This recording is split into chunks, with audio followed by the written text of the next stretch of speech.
আসসালামু আলাইকুম। এটা হলো আমার নার্সারি প্রকল্প 3।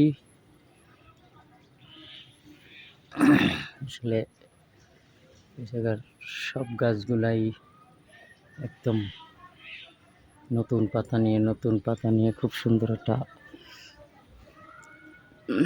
হলো চিয়াংমাই। ডাকাগুলো সব কাইটা দিছি, আবার প্রথম একবার কাইটা দিছি, তারপরে আবার দ্বিতীয়বার দিলাম। ইনশাল্লাহ আবার দ্রুতই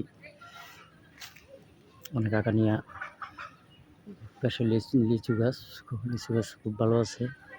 ব্ল্যাক ডায়মন্ড, রেড পালমল, কাটিমন 12 মাসি, থাই 12 মাসি, বিভিন্ন প্রজাতি মিলিয়ে আসলে জায়গায় গাছ। সব গাছই আল্লাহর রহমতে খুব ভালো অবস্থাতে আছে।